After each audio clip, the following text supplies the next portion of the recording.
Today, lots of sunshine, high 87. Winds northwest at 5 to 10 miles per hour.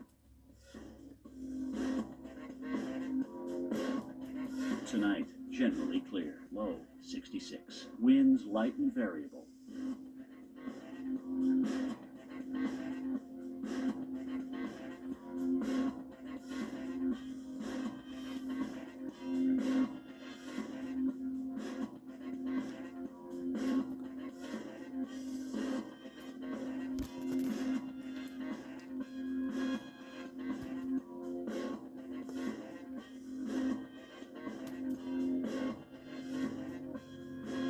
.73 degrees under partly cloudy skies.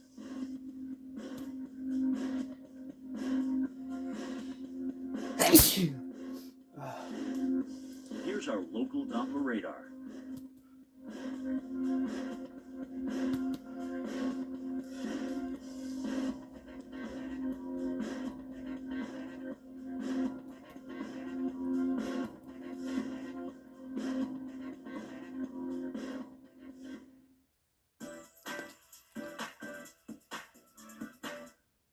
New Albany musician and composer now has a global platform. WDRB's Dakota Sherrick learned how one of Indiana University Southeast's instructors ended up hosting a BBC radio series.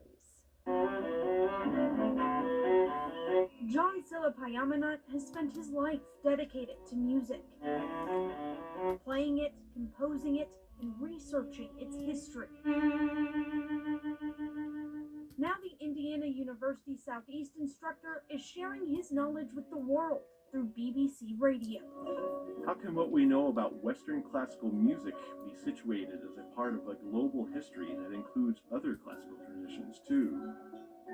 It was kind of neat seeing my face on the BBC Sounds website, and then my name's describing the program, and so that was exciting. Silapayamanat, a Thai American, says he was raised with two cultures. The first songs I learned how to sing were in Thai, and so it's sort of always been a part of my background in that I've had this sort of Thai musical culture and upbringing. After studying mainly Western classical music in school, he began exploring music from a variety of cultures and the histories behind them. In his research, Silapayamanat made colleagues in the field, one of which asked him to host World of Classical on BBC Radio 3. I was overjoyed and thrilled to do it, of course, because these things were already at the back of my mind, and I was already talking about them and researching them and starting to do presentations, so why not radio as well? Silapayamanat hoping to expose a wide general audience to classical music styles from different cultures and how they connect.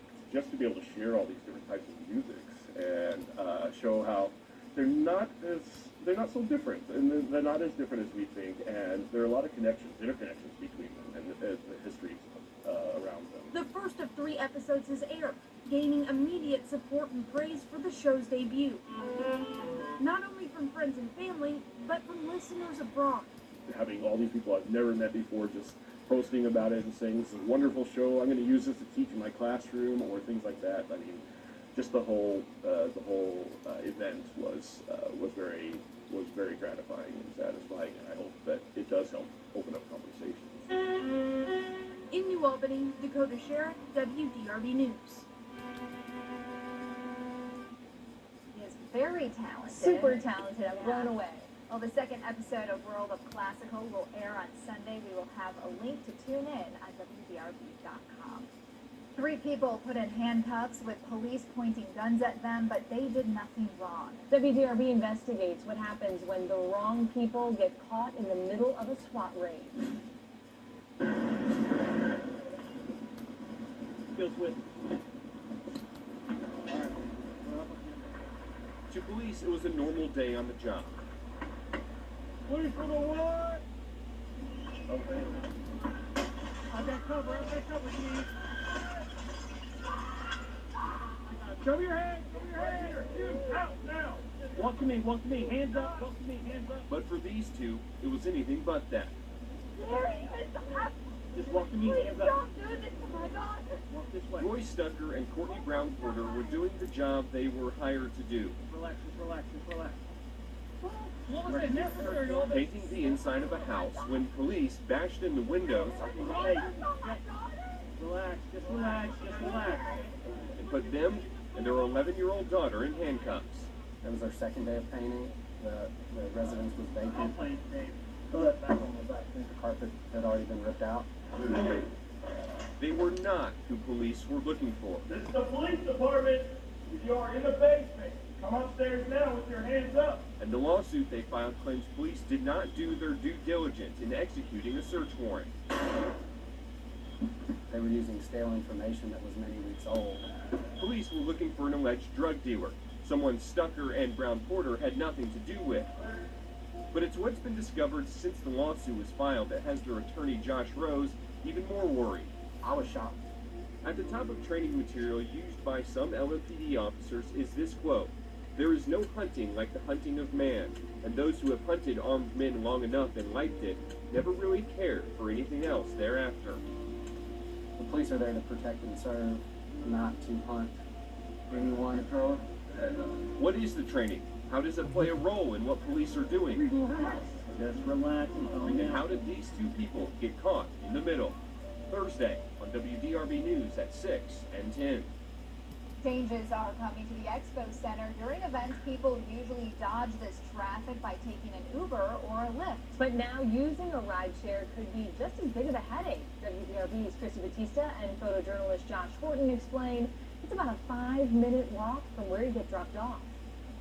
This area that we're standing in now is the new rideshare drop-off location at the Kentucky Expo Center. Now, when people get out of those rides, they have to walk to their final destination. It's wrong. Brad Hartman has been driving for Uber and Lyft for about 4 years now. He says he's not happy about the drop-off location that has been put in place by the Kentucky Expo Center, saying his passengers shouldn't have to walk so far to get where they want to go. I said I feel for the people that have to make that walk in the rain and thunderstorms, 100-degree heat with 80% humidity. He used to be able to drop people off right at the door of Freedom Hall or Kentucky Kingdom. I'm not happy about it because my passengers are the ones that are going to complain to me, and I'm the one that's going to hear from them immediately when they're irate because they have to walk, all the way from Freedom Hall over here almost to Strike and Spare. Now those people have to get out at the drop-off location by Strike and Spare and walk. We walked it Wednesday, and it took roughly 5 minutes to get to the West Wing Hall. This is simply a temporary solution as we strive to have something that is thoughtfully constructed and built out for our passengers that are coming on property later on in the coming years. Kentucky Expo Center spokesman Ian Cox says workers noticed some people taking advantage of the old system, pretending to be an Uber or a Lyft driver, getting through the gates, and then never leaving. Giving us the impression that they were here to drop off, when in fact they would go and park their vehicle and access the shows. And when you have roughly 57,000 people coming in for events any given month, they have to do their best to keep track of them. The Expo Center says this area is a work in progress, and workers are trying to figure out the best way to accommodate guests. Reporting at the Kentucky Expo Center, Christy Batista, WDRB News. The Ram 1500, exceeding expectations again. No wonder more people are switching to Ram than ever before.